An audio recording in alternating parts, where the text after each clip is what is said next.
shift together here from the D-line. They'll give it to him right up the gut. And he'll get this into enemy territory, but not by much as he's down to the 48. Give him a couple on the carry there. 2nd and 8.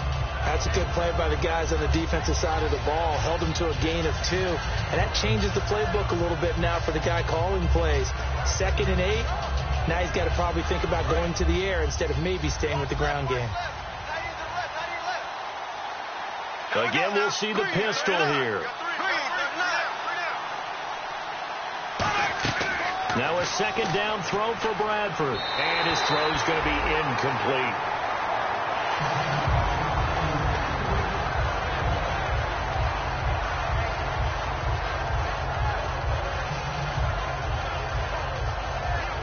Third down at 8 now. Another pistol look here. Bradford from the gun on 3rd down. Being chased out left. And that is incomplete. Stephon Diggs, his intended receiver. And that brings up 4th down. Here's Jeff Locke now as he'll kick it away for the 2nd time. Well, sometimes you just have to take things into your own hands, don't you? I mean, the offense is really struggling in this game. They're the ones keeping things going. They have to continue to play at that level. And a little too much mustard on that one. It hits a couple yards into the end zone. A missed opportunity there maybe to pin them back. The Seahawks offense now, they get set to go back to work. And a fumble last time. Ball security. Talk about it all the time in the National Football League. They've got to be better at it on this drive. Don't you think that when every team gets together for the first time, I don't care if it's OTAs, mini camps, first day of camp in the regular season, ball security comes up about what, the 2nd sentence of the coach's address? And those are so many drills focus on that. All the time, and they do drills to make it even tougher to simulate game situations. Doesn't always work out, though. Sometimes it's hard to believe that there are times this game is about patience, isn't it? Has had the game he expected, but that run there, that may get him going. I was just going to say, maybe that gives him a little juice, because you're right, he struggled, especially in that first half. Yeah, and I know the great ones always think to themselves, just hang in there. I'm just one big carry away from busting this open. That's a good start for him. No gain on the play. It'll be 2nd down. They're trying to establish that running game, but they're really, really having trouble, aren't they? Yeah, when you're running against a really good 4-3 defense, that means you've got big guys inside who control things. Those big defensive tackles are making it very difficult to find open space.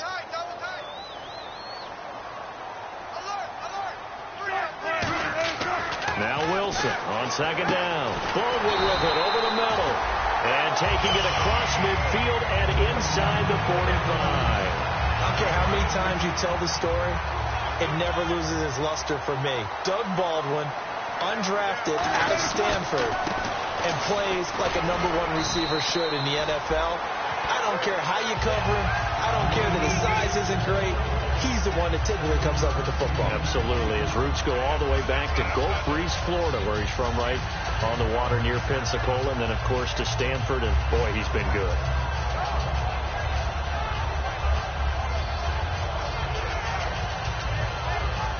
And the offense still has a couple plays to go to pick up the first on 2nd down and 3. On 2nd down, here's Wilson. They set up the screen to Rolls. And he is going to lose yardage here. He'll wind up losing 3. And now it's 3rd down. Time to give a little credit here. That was an excellent read by the guys on the defensive side of the ball. Oh, you're crediting your defense. Got to credit them on that one because they tried to fool them, right? Tried to trick them. Ran a screen, and they went to it and smothered it for a loss of yardage.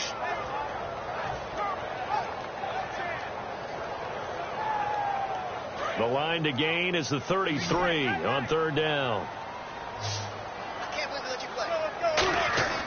On 3rd down, Wilson. And Wilson's going to be intercepted a 3rd time. Picked off by the linebacker, Eric Kendricks. And his guys are going to take over at the 31-yard line. And now out comes Minnesota. And they're coming off a 3-and-out, my friend. I think they've got to look at that play sheet and go to a spot that they haven't gone before. Time to shake things up a little bit to try and get this offense moving. Okay, so how do you do that? How do you shake things up? You look at what you've called before, realize it hasn't worked Go to so something well, else. and maybe you try and find one of those special plays from one of your better players, and maybe try and hit something big and get things going in the excitement area. And on the ground they go with a running back. A gain of 3, second down. Tough day, tough sledding right there, and it's been that way the entire game. Not a whole lot of room to ramble for him. Yeah, you're right. It's been that way all afternoon. Didn't get a whole lot better there. And the D-line pinching together must be expecting the run. Here we go now. Blue 45. Blue. They'll give it to him right up the gut. And he is met at the line of scrimmage, and he goes down right there. No gain on the play, and it's going to bring up a third down. Off the corner. Where'd he come from? Well, I guess he came off the corner, but really nice play. I like when you're able to pose a question and answer it at the same time. That's exactly where he came from, but it's not something that you normally see. Most of the time, we're thinking about those guys covering pass catchers. In this case, he was a big factor in the run game. No gain. And there's another completion to the tight end. And let's face it, it is hard to overthrow a 6'6" target. It is indeed. Quarterbacks like their speed guys. They like that huge 6'6" target that they've got in him. They really do, and it reminds me of what one great tight end told me once. He had told his quarterback, just make sure you throw it up there, kind of like put up on the top shelf where the kids can't get it. So nothing there. I don't know that that's all in the back, though. You got to look at blocking there, don't you? I would agree with that totally. At some point, they have to win at the point of attack. Instead, it was the defense getting it done again and holding them to no gain. Offense still needing 10 yards. Second down.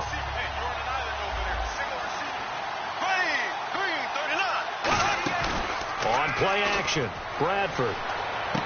And complete. Right side, the tight end Rudolph. That catch good for 5. It's third down. So much goes into a successful play, doesn't it? How about that play action there? Freezing the defense just enough to bring the tight end free downfield for the completion.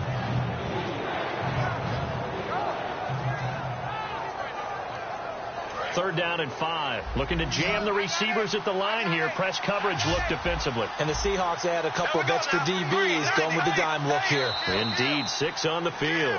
Back now in Seattle, Washington.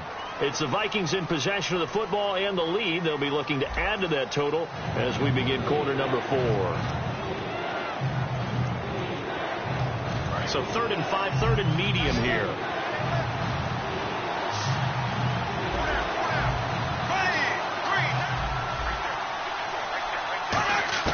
From the gun, Bradford.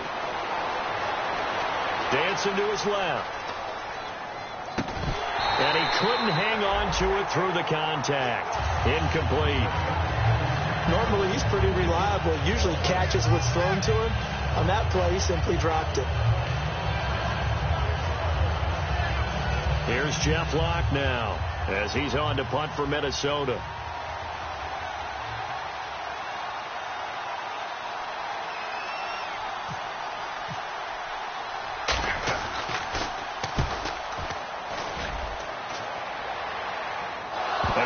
Fortunately, he was able to get it back, but it's left his guys in a bit of a hole here. They're backed up deep to start this drive. And out now come the Seahawks. And 3 interceptions in this game. And I would have to think, I wasn't a quarterback, but number 4 is kind of, you're like, oh, man, I can't throw 4. No, and what's interesting is, what do the coaches decide to do now? Having thrown 3, do you alter your offensive strategy? Do you take the ball out of his hands and maybe turn to the running game? Or do you have that supreme confidence that he's going to turn things around? We'll see what they do. They start on the ground with Rawls. Try to find a lane, but instead he'll get back to the line of scrimmage and no more. It's a loss of a yard there, and now second down.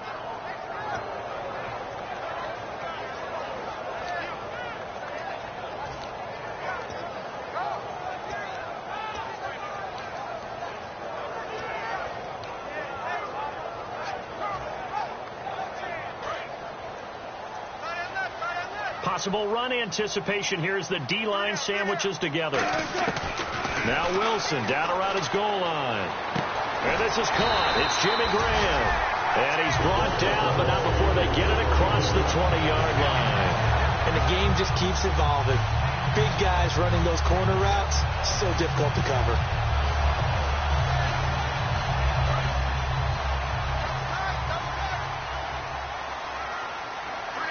They'll come out in the pistol. In motion left, Curse. Wilson going to give to Walls. And he is going to lose yardage here. That's going to go as a loss of a yard, and it'll be second down. Brad, wasn't that long ago that the guy playing that spot was an outside linebacker type of a guy. Now, as a defensive end, how about the speed that he used to get into the backfield and make the play?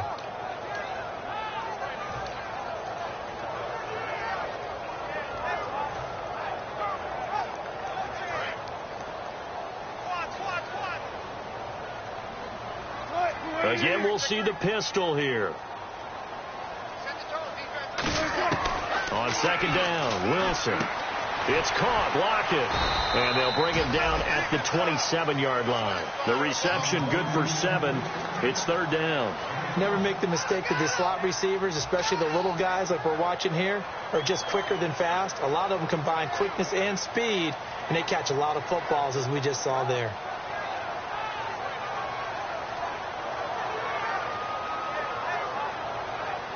Still in search of the first down after that last completion. An extra defensive back in the game now here for 3rd and 4.